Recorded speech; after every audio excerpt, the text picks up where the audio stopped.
નમસ્તે મિત્રો, આજે આપણે ભગવાન શ્રી ગણપતિ મહારાજ વિશેની બે રસપ્રદ અને ઓછી જાણીતી વાતો પર ચર્ચા કરીશું. સૌપ્રથમ વાત એ છે કે એક પ્રસંગે ગણપતિ મહારાજ પોતાના માતા-પિતા પર રીસાઈને જંગલ તરફ ચાલ્યા ગયા હતા. પ્રશ્ન એ થાય છે કે સર્વવિઘ્નહર્તા એવા વિઘ્નેશ્વર શા માટે ખફા થયા? દેવાધિદેવ મહાદેવના પુત્ર હોવા છતાં તેમને માતા-પિતાને છોડીને જવું કેમ પડ્યું? તેની પાછળ એક ગહન અને પ્રેરણાદાયક વાર્તા છે જે આજે આપણે સાંભળશું. બીજી રસપ્રદ ઘટના એ છે કે ગણપતિ મહારાજના બે લગ્ન કેમ થયા? અન્ય દેવતાઓની જેમ એક જ પત્ની ન રાખી તેમણે રિદ્ધિ અને સિદ્ધિ એમ બે દેવીઓ સાથે લગ્ન કેમ કર્યા? ગણપતિજીના જીવનમાં આ ઘટના પાછળ પણ એક વિશેષ અર્થ છુપાયેલો છે. વિડીયોમાં આગળ વધતા પહેલા જો તમે ઈચ્છો છો કે ગણપતિ બાપ્પાની કૃપા સદાય તમારા અને તમારા પરિવાર પર રહે, ગણપતિ બાપ્પાનો આશીર્વાદથી તમે ખૂબ ઉન્નતિ કરો અને આગળ વધો, તો કમેન્ટ બોક્સમાં જઈને તરત જ ઓમ ગં ગણપતાય નમઃ જરૂર લખો. આધ્યાત્મિક અને વાસ્તુશાસ્ત્ર પર આધારિત જ્ઞાન માટે અમારી ચેનલને વાસ્તુ વિશેષ ગુજરાતી ને અવશ્ય સબસ્ક્રાઇબ કરો. ભગવાન ગણેશ તો આપણી સંસ્કૃતિનો પ્રાણ છે. કોઈપણ શુભ કાર્યમાં, લગ્ન હોય કે યજ્ઞ, ગૃહપ્રવેશ હોય કે અન્ય કોઈ પ્રસંગ, સૌ પ્રથમ નામ લેવાય છે વક્રતુંડ મહાકાય, સૂર્યકોટે સમપ્રભ. એ વિઘ્નહર્તા વિઘ્નેશ્વરનું. પણ મિત્રો, એ જ ગણપતિને પણ પોતાના જીવનમાં ઘણી વખત પરીક્ષાઓ આપવી પડી હતી. હવે કલ્પના કરો મહાદેવના પવિત્ર પરિવારની. ભગવાન શિવ, જેમની પૂજા સર્વત્ર થાય છે. માતા પાર્વતી, જેમની શક્તિ અખંડ છે. નંદી, જે શિવજીનું વાહન છે અને ભક્તોમાં પૂજે છે. માતા પાર્વતીનું વાહન સિંહ પણ પૂજાય છે. કાર્તિકેય અને ગણેશ, બંને દિવ્ય પુત્ર. ગણેશજીની પત્નીઓ રિદ્ધિ અને સિદ્ધિ તથા તેમની સંતાન, શુભ અને લાભ, એ પણ લોકમાં આરાધ્ય છે. માત્ર એટલું જ નહીં, ગણપતિનો ઉંદર, કાર્તિકેયનો મોર, શિવજીના નાગ, ત્રિશૂલ અને ડમરૂ સુધી પણ ભક્તિભાવથી પૂજાય છે. આ દર્શાવે છે કે શિવપરિવારના દરેક અંગનું પોતાનું મહત્વ છે અને દરેકમાંથી કોઈને કોઈ જીવનમૂલ્ય શીખવા મળે છે. તો ચાલો, આગળના ભાગમાં આપણે આ બે ખાસ કથાઓ વિગતે જાણીશું. ગણપતિ મહારાજ પોતાના માતા-પિતા પર શા માટે રીસાયા? અને શા માટે તેમણે રિદ્ધિ તથા સિદ્ધિ એમ બે દેવીઓ સાથે લગ્ન કર્યા, જેનું સર્વત્ર પૂજન થાય છે એવો મહાદેવ અને એમના પરિવારની ઘણી કથાઓ આપણા શાસ્ત્રોમાં મળે છે. ભગવાન શિવ અને માતા પાર્વતી, શક્તિ અને શિવ, કદી અલગ નથી. તેઓ સદાય એકરૂપ માનવામાં આવે છે. એક દિવસ હિમાલયની ગોદમાં બેસીને બંને દેવદંપતિ વાતચીત કરી રહ્યા હતા. વાત દરમિયાન ચર્ચા ગણપતિ અને કાર્તિકેયના લગ્ન સુધી પહોંચી. માતા પાર્વતીનો વિચાર હતો કે હવે બંને પુત્રોના લગ્ન કરવા જોઈએ. કાર્તિકેયના લગ્ન તો સરળતાથી થઈ જશે એવું સૌને લાગતું હતું. પરંતુ ગણપતિના લગ્ન બાબતે માતા પાર્વતી ચિંતિત થઈ ગયા. એમના મસ્તક હાથીનું હોવાથી લોકો સ્વીકાર કરશે કે નહીં, એનો વિચાર આવતો હતો. હાથીનું માથું, મોટું પેટ, લાંબા કાન અને ઝીણી આંખો, શું કોઈ દેવકન્યા એના માટે રાજી થશે? એમ માતા પાર્વતી મનમાં વિચારતા હતા. એ સમયે મહાદેવ સ્મિત કરતા બોલ્યા, પાર્વતી, તું ગણપતિના રૂપને માત્ર બહારથી જ જોઈ રહી છે, પરંતુ એની અંદરના ગુણ અનંત છે. હાથીનું મસ્તક એ માત્ર એક પ્રતીક છે. હાથી બુદ્ધિ અને જ્ઞાનનું પ્રતીક છે. ગણેશજીની આંખો ઝીણી છે એટલે નાનીથી નાની વાત પણ તેઓ ધ્યાનથી જોઈ શકે છે. કાન મોટા છે એટલે કોઈ પણ પ્રાણી કે માનવ કેટલું ધીમું કે દૂર બોલે તો પણ એ સાંભળી શકે છે. એ હંમેશા શ્રવણશીલ છે. તેમનું મોટું પેટ એ દર્શાવે છે કે જગતના ગમે તેટલા દુઃખો તેઓ પોતાના હૃદયમાં સહન કરી શકે છે અને ભક્તોને દુઃખમુક્ત કરી શકે છે. માતા પાર્વતીને આ વાત સાંભળી હૃદયમાં શાંતિ અનુભવી. તેઓએ સમજ્યું કે ગણપતિ માત્ર એક હાથીમુખવાળા દેવ નથી, પરંતુ સમગ્ર બ્રહ્માંડને સંભાળનારા બુદ્ધિના સ્વરૂપ છે. એ દેવ છે જે ભક્તોના દુઃખોને હરશે, વિઘ્નોને દૂર કરશે અને જીવનમાં સુખ શાંતિ લાવશે. પછી દેવતાઓ વચ્ચે ચર્ચા થઈ. સૌપ્રથમ સૌને શંકા હતી કે આવો દુલ્હો કેવી રીતે સ્વીકાર્ય બની શકે? પરંતુ જ્યારે ગણેશજીના ગુણો પર વિચાર થયો, ત્યારે દેવીઓ અને દેવતાઓએ સમજ્યું કે એ તો સર્વશ્રેષ્ઠ દુલ્હા છે. બુદ્ધિ, શ્રવણ, સહનશક્તિ અને કરુણાનો જીવંત રૂપ. વિડીયોમાં આગળ વધતા પહેલા જો તમે ઈચ્છો છો કે ગણપતિ બાપ્પાની કૃપા સદાય તમારા અને તમારા પરિવાર પર રહે, ગણપતિ બાપ્પાનો આશીર્વાદથી તમે ખૂબ ઉન્નતિ કરો અને આગળ વધો, તો કમેન્ટ બોક્સમાં જઈને તરત જ ઓમ ગંગ ગણપતાય નમઃ જરૂર લખો. કહેવાય છે કે હિમાલયના શાંત શિખરો પર ભગવાન શિવ અને માતા પાર્વતી એકાંતમાં બેઠા હતા. શિવજી નિરાંતે છે, પરંતુ પાર્વતીજીના ચહેરા પર ચિંતાના વાદળો દેખાઈ રહ્યા હતા. ગણેશજી આ બધું નિહાળતા હતા. તેઓ માતાના મુખ પર ચિંતા જોઈને પૂછે છે, માતા, આપનું મુખ કાનિક ગંભીર લાગે છે. તમે શું વિચારમાં છો? પાર્વતીજી ધીમા સ્વરે કહે છે, બેટા ગણેશ, તારા લગ્ન વિશે હું ચિંતિત છું.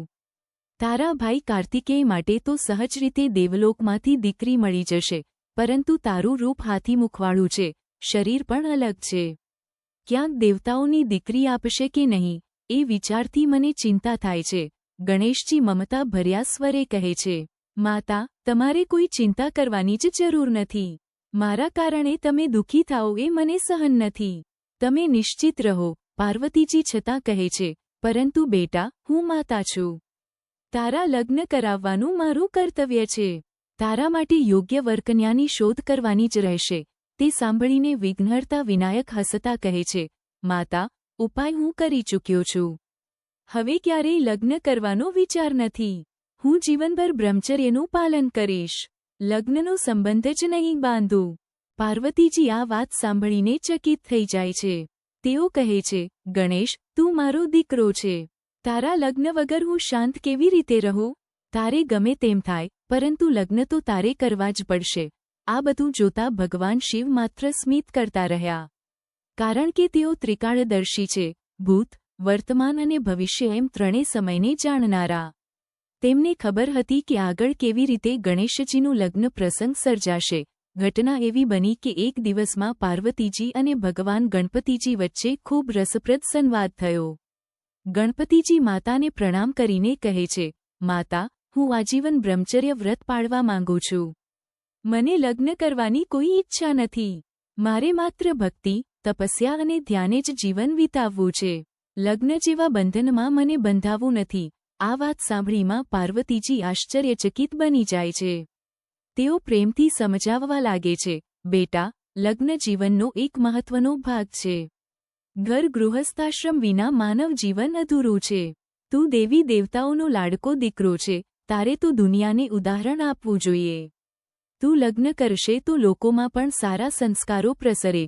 પણ ગણપતિજી અડગ રહે છે. તેઓ ફરીથી કહે છે, માતા, હું લગ્ન નહીં કરું. મારા માટે ભક્તિ અને તપસ્યા જ સર્વસ્વ છે.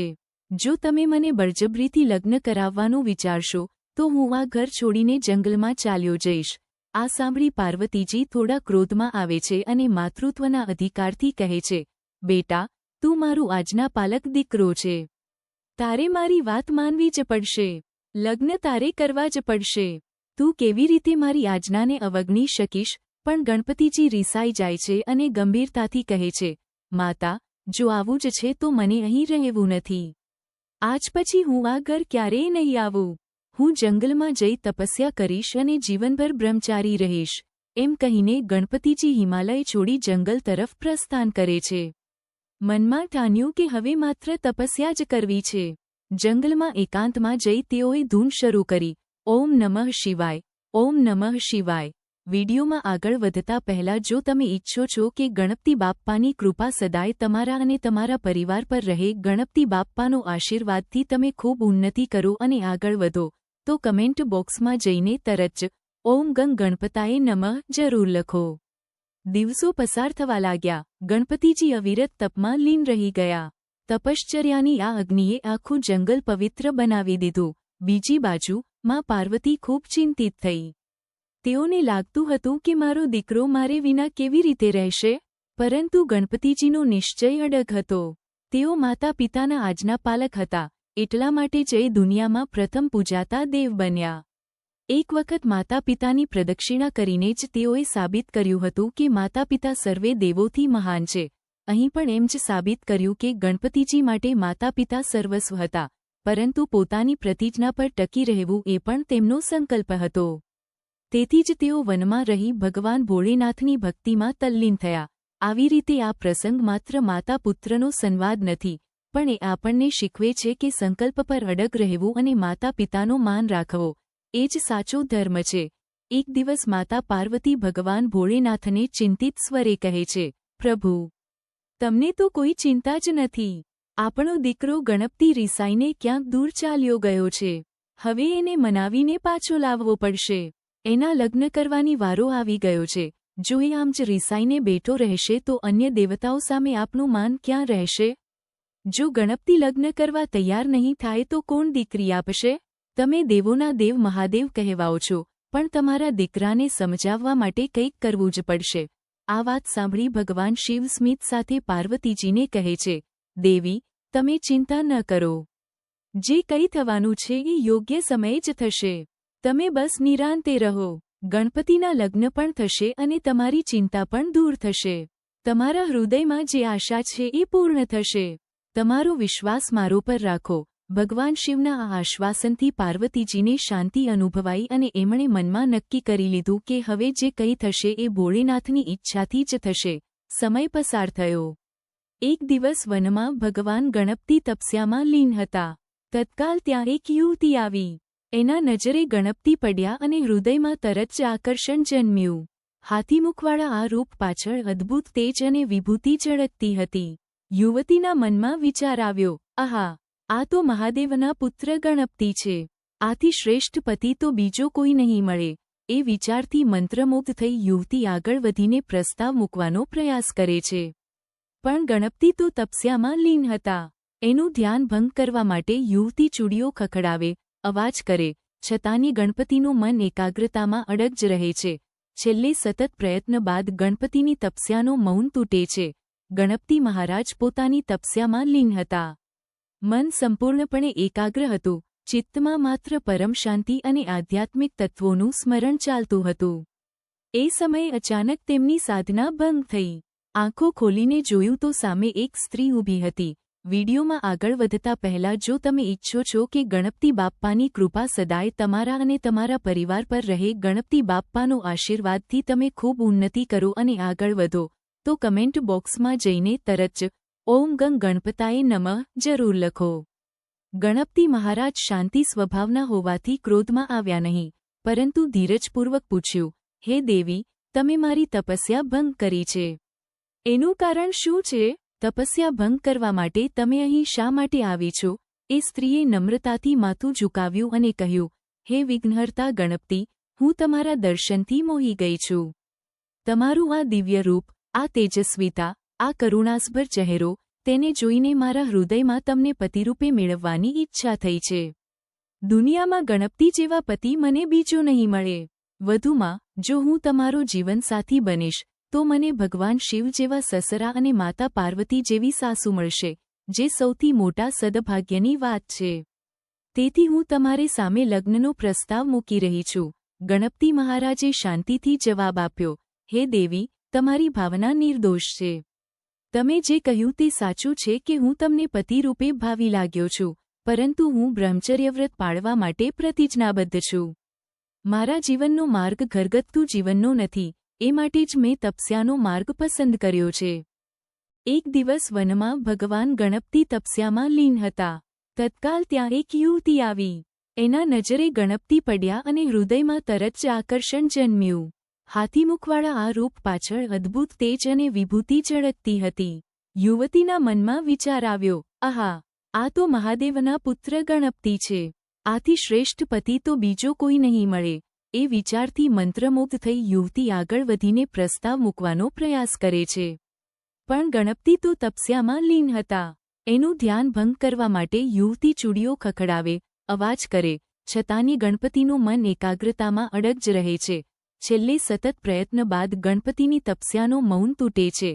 ગણપતિ મહારાજ પોતાની તપસ્યામાં લીન હતા. મન સંપૂર્ણપણે એકાગ્ર હતું. ચિત્તમાં માત્ર પરમ શાંતિ અને આધ્યાત્મિક તત્વોનું સ્મરણ ચાલતું હતું.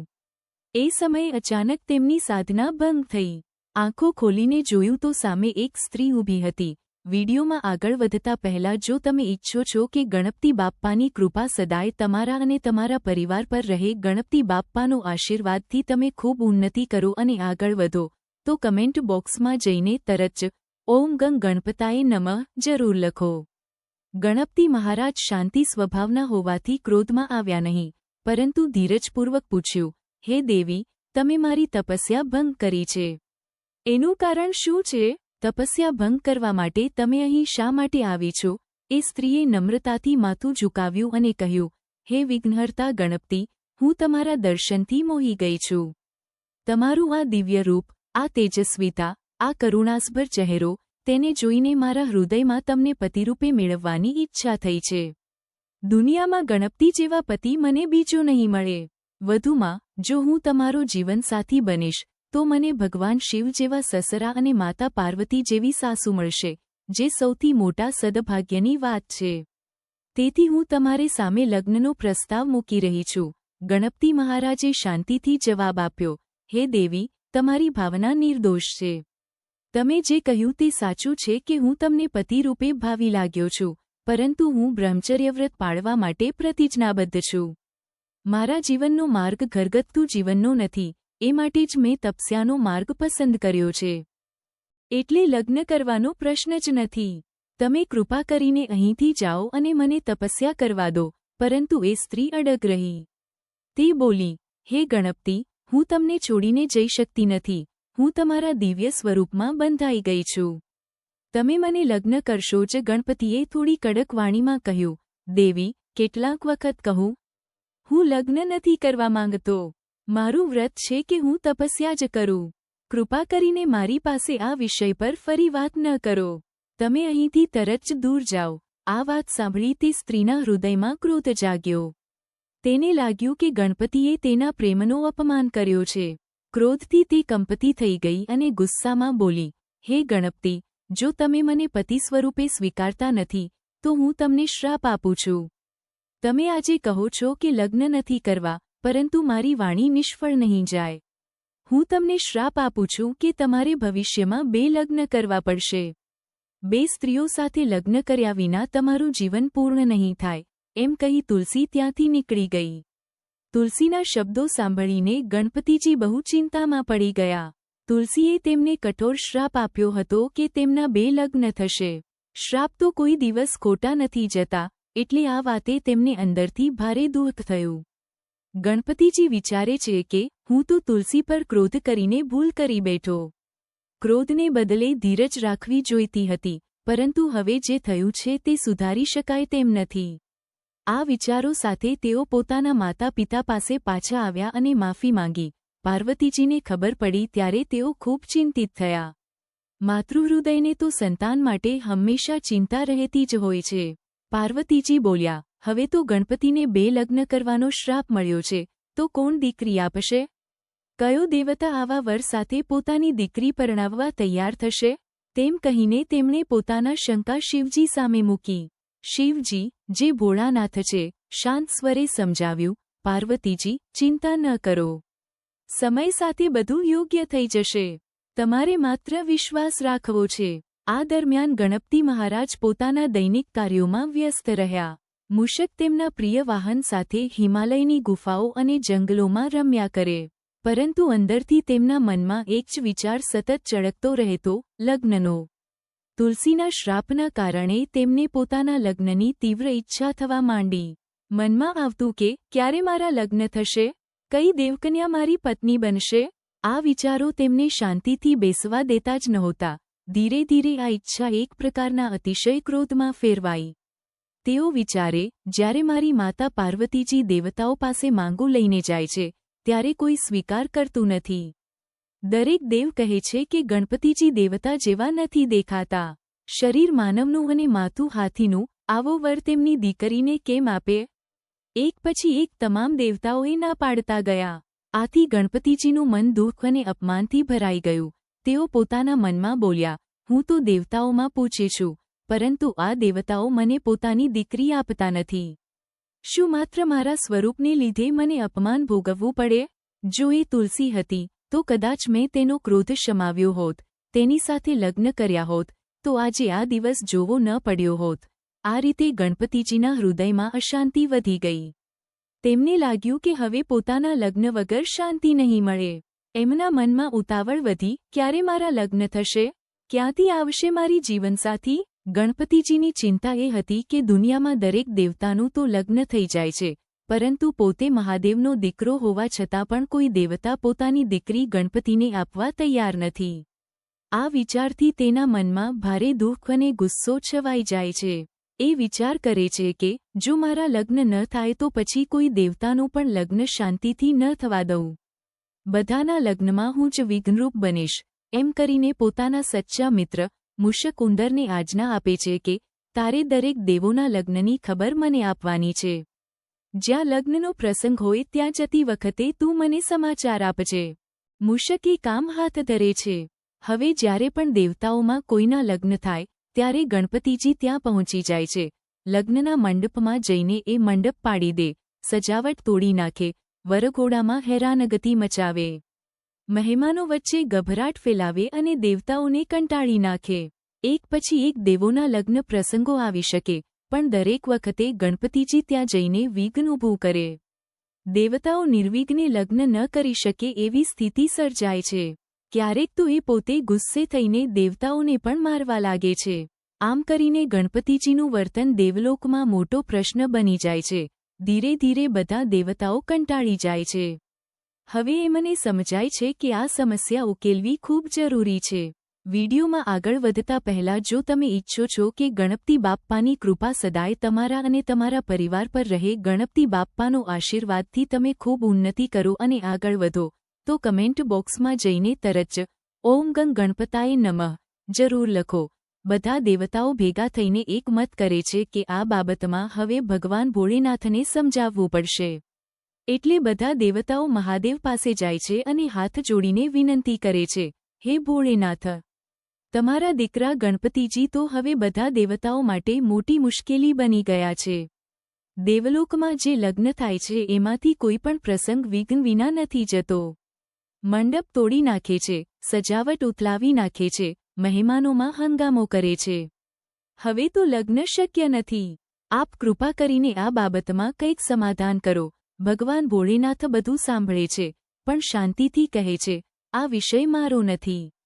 આ સમસ્યાનું સમાધાન મારી પાસે નથી, કારણ કે ગણપતિ જે અનુભવે છે તે એની વ્યથા સાચી છે. એની લાગણી સમજવી પડશે. તેનો ઉકેલ માત્ર બ્રહ્માજી પાસે મળશે. તમે બધા ત્યાં જાઓ. દેવતાઓ પછી બ્રહ્માજી પાસે પહોંચે છે. એ બધા બ્રહ્માજીને નમન કરીને ફરિયાદ કરે છે, હે સૃષ્ટિના સર્જનહાર, ગણપતિજી પોતાના લગ્ન ન થતા દુઃખી છે અને એના કારણે હવે બીજાના લગ્ન પણ થવા દેતા નથી. મંડપ તોડે છે, પ્રસંગમાં વિઘ્ન કરે છે અને આખો દેવલોક હેરાન થઈ ગયો છે. હવે તમે જ આનો કોઈ ઉપાય કરો, જેથી દેવલોકમાં ફરી શાંતિ અને આનંદ પથરાય. અહીંથી આગળ કથાનો નવો વળાંક શરૂ થાય છે કે કેવી રીતે બ્રહ્માજી ગણપતિના દુઃખને સમજે છે, એને સમજાવે છે અને એના લગ્નની વ્યવસ્થા થાય છે. આથી દેવલોકમાં પણ ફરી શાંતિ આવે છે અને ગણપતિજીને પણ પોતાના જીવનમાં સંતોષ મળે છે. અને ત્યારે બ્રહ્માજીએ પોતાની યોગસાધના દ્વારા 2 દિવ્ય શક્તિઓને પ્રગટ કરી. આ 2 શક્તિઓનું સ્વરૂપ સ્ત્રીઓના રૂપમાં પ્રગટ થયું, રિદ્ધિ અને સિદ્ધિ. તેઓને બ્રહ્માજીની માનસપુત્રીઓ કહેવામાં આવી, કારણ કે તેમનો જન્મ બ્રહ્માજીના મનમાંથી થયો હતો. આ બંને દીકરીઓમાં અલૌકિક તેજસ્વીતા અને પવિત્રતા પ્રગટ થતી હતી. બ્રહ્માજીએ વિચાર્યું કે આ દિવ્ય શક્તિઓને સાચી દિશામાં જ્ઞાન અને શિક્ષણ આપવાનું કામ માત્ર ભગવાન ગણપતિ જ કરી શકે. કારણ કે ગણપતિને બુદ્ધિ, જ્ઞાન અને વિઘ્નહરણ શક્તિનો સ્વામી માનવામાં આવે છે. એટલા માટે બ્રહ્માજી બંને દીકરીઓ, રિદ્ધિ અને સિદ્ધિને લઈને ગણપતિ પાસે આવ્યા. તેમણે વિનમ્રતાથી વિનંતી કરી કે, હે વિઘ્નેશ્વર, મારી આ માનસપુત્રીઓનું ભવિષ્ય તમારા જ હાથમાં છે. તમે જ તેને સાચો માર્ગ બતાવી શકો છો, કેમ કે તમારી બુદ્ધિ, વિદ્યા અને સમજ આ સમગ્ર સર્જનમાં સર્વોચ્ચ છે. ગણપતિએ આ વિનંતી સ્વીકારી અને રિદ્ધિ તથા સિદ્ધિને શિક્ષા આપવાનું શરૂ કર્યું. સમય જતાં રિદ્ધિ અને સિદ્ધિ હંમેશા ગણપતિ સાથે રહેવા લાગી. એક રસપ્રદ વાત એ હતી કે જ્યારે દેવતાઓના લગ્ન થવા લાગતા ત્યારે રિદ્ધિ અને સિદ્ધિ જાણપૂર્વક ગણપતિને આ સમાચારોથી અજાણ રાખતી. કારણ કે જો ગણપતિને લગ્નોની જાણ થાય તો તેઓ અતિ ક્રોધિત થઈ જાય અને લગ્નોમાં વિઘ્ન ઊભું થાય. આ રીતે દેવતાઓના લગ્ન વિઘ્નરહિત રીતે પૂરા થવા લાગ્યા. વિડીયોમાં આગળ વધતા પહેલા જો તમે ઈચ્છો છો કે ગણપતિ બાપ્પાની કૃપા સદાય તમારા અને તમારા પરિવાર પર રહે, ગણપતિ બાપ્પાનો આશીર્વાદથી તમે ખૂબ ઉન્નતિ કરો અને આગળ વધો, તો કમેન્ટ બોક્સમાં જઈને તરત જ ઓમ ગં ગણપતાય નમઃ જરૂર લખો. પરંતુ એક દિવસ રિદ્ધિ અને સિદ્ધિને આવવામાં મોડું થયું. આ તકનો લાભ ગણપતિના વહાણ મુસ્કેએ લીધો. મુસ્કે, જે હંમેશા પોતાના સ્વામી પ્રત્યે વફાદાર હતો, તેણે કહ્યું, હે ગણપતિ મહારાજ, શું તમને ખબર છે કે દેવતાઓના અનેક લગ્નો થયા છે અને આ રિદ્ધિ સિદ્ધિ તમને વારંવાર ભટકાવે છે? તમારી પોતાની લગ્નજીવનની વાત તો આજ સુધી અટવાઈ જ છે. આ વાત સાંભળીને ગણપતિ ક્રોધિત થઈ ગયા. તેમણે વિચાર્યું કે રિદ્ધિ અને સિદ્ધિએ તો મને મારી જ વાતોમાં ફસાવી દીધો છે. દેવતાઓ તો વિઘ્ન વગર લગ્ન કરી લે છે અને મારા લગ્ન તો હજી સુધી થયા જ નથી. આ વિચારથી તેઓએ નિશ્ચય કર્યો કે હવે રિદ્ધિ અને સિદ્ધિને દંડ આપવો જોઈએ. તે સમયે જ નારદજી ત્યાંથી પસાર થઈ રહ્યા હતા. નારદજીનું તો કામ જ છે મધ્યસ્થી કરવાનો અને સર્વત્ર સત્ય પ્રગટ કરવાનો. તેમણે તરત જ આ પરિસ્થિતિ સમજી લીધી અને વીણા વગાડતા વગાડતા સીધા બ્રહ્માજી પાસે પહોંચ્યા. નારદજીએ બ્રહ્માજીને ચેતવણી આપી કે જો તરત કંઈક ન કરવામાં આવે તો ગણપતિના ક્રોધથી રિદ્ધિ અને સિદ્ધિ નાશ પામશે. બ્રહ્માજી તરત જ પોતાની દીકરીઓ સાથે ગણપતિ પાસે આવ્યા. ત્યારે ગણપતિનો ક્રોધ હજુ શાંત થયો નહોતો, પરંતુ બ્રહ્માજીએ ધીરજથી સમજાવ્યું, હે ગણપતિ મહારાજ, તમારી તકલીફનું મૂળ એ છે કે તમારા લગ્ન નથી થયા. જો એમ હોય તો મારી દીકરીઓ માટે તમારા જેવો શ્રેષ્ઠ વર બીજે ક્યાંય નહીં મળે. તમે જ તેમને જ્ઞાન આપ્યું છે, તેમને શિક્ષિત કર્યા છે, તેથી તેમની સાચી જોડણી તો તમે જ છો. આ વાતથી ગણપતિનું હૃદય શાંત થયું. તેમણે હર્ષપૂર્વક રિદ્ધિ અને સિદ્ધિ સાથે લગ્ન કરવાની સ્વીકૃતિ આપી. આ દિવ્ય વિવાહથી 2 પુત્રો પ્રગટ થયા, લાભ અને શુભ. લાભ અને શુભને આજ સુધી સમૃદ્ધિ અને સદભાગ્યના સ્વરૂપ તરીકે પૂજવામાં આવે છે.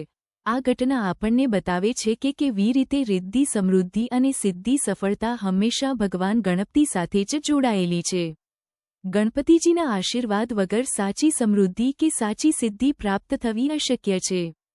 તેથી આજ સુધી લોકો ગણપતિને પૂજતા પહેલા રિદ્ધિ સિદ્ધિનું સ્મરણ જરૂર કરે છે. આ કથા એ પણ સંકેત આપે છે કે જો જીવનમાં વિઘ્નો દૂર કરવા હોય અને સાથે સમૃદ્ધિ તથા સફળતા મેળવવી હોય તો વિઘ્નહર્તા ગણપતિની આરાધના અનિવાર્ય છે.